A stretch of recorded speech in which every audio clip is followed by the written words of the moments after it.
The season 1 finale of The Walking Dead Dead City premiered last week and had a lot of really, really good things. I expected there to be a little bit more of a resolution to the story, and I was kind of shocked that there wasn't. It actually ended up kind of opening the door in a new way for the next season of Dead City. And I think, again, the thing that this series has done so well is that it approached this story like a character study into Negan and Maggie, into two people that absolutely despised each other, for the past and for things that have happened between them.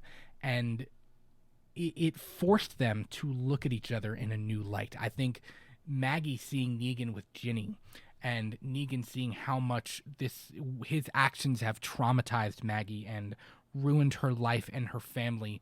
I think he obviously feels some remorse, and he feels a duty to have to help Maggie. And Maggie obviously sees this warmer side of him through things that have happened. And through their journey together. And I love that. I love that they came up with a new, interesting villain that tied in with the old, but is still kind of something new in and of himself in the Croat. And of course, it kind of peeled back the layers like an onion here. Towards the third and fourth episode, I kind of started having a feeling of like, okay, there's something a little bit bigger going on here. I didn't necessarily think that we were going to get into the thing with the Doma. And when she showed up, I was kind of like, who's so broad that, is sitting at the desk and we hadn't seen before, we hadn't heard from before.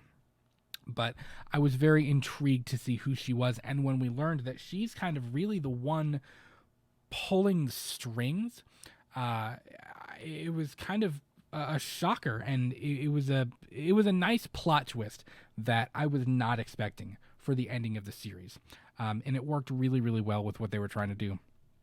In terms of Maggie rescuing Herschel, I thought it was a really brilliant choice to have Herschel almost resenting Maggie a little bit, because Maggie has been so hellbent and so dead set on getting revenge from Negan, and she has been so interested in getting back at him, and she's been so worried about Negan being there around every corner. I think Herschel almost feels a little bit like, why did you even come? Did you come to really save me, or did you come to get revenge on Negan? And I think that kind of makes her pause for a minute and look back and be like, she has to ask herself that question.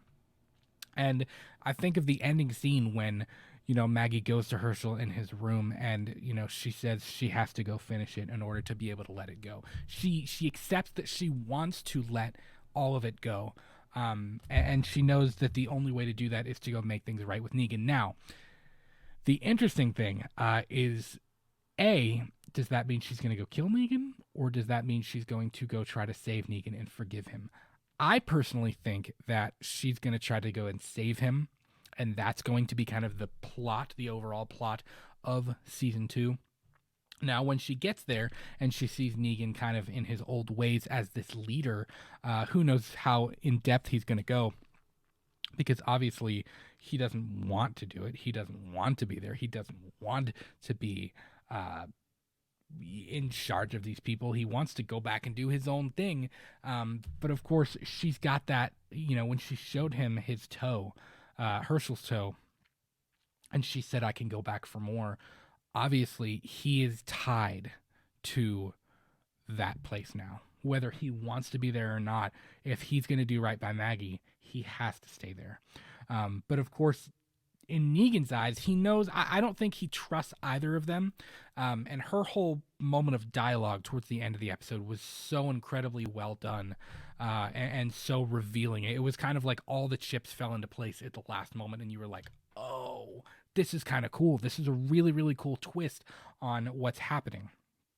Now, I don't know if Negan will really try to do his best in that role, or if he's going to be trying to sabotage them. My guess would be that he's going to continue to try to sabotage this group, as in order to get back at them, and as in order to be free at some point. Now, again, I think part of the season 2 main storyline will be Maggie kind of wrestling with having to go back and try to save Negan from that. And I'm very, very intrigued. I know they said that they could stretch this show out for like 5 seasons or something like that.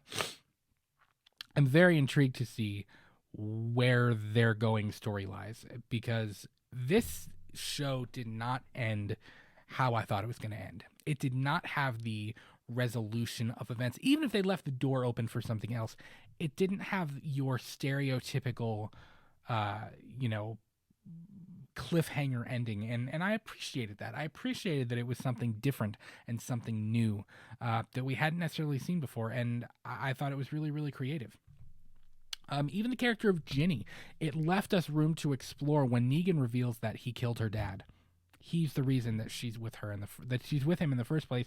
That was again little plot twist things that kind of like, oh, it spices up the relationships between the characters, and it makes things a little bit more interesting for them. That moment, I mean, she's looking at him. That little girl is a really good actress. When she looks at him and she kind of realizes, like, I trusted you. I put faith in you. I loved you as a parent figure after my dad was gone. For her to realize that he was the one who took her dad from her is pretty rough. And of course, he does love her. He does care about her, and he really laid it on thick in that moment to make her leave, because he knew she wasn't safe. He needed her to be angry at him so that she would leave, and that so that he could go save Herschel with Maggie. I think Negan has really done a complete 360. He's still himself. He's still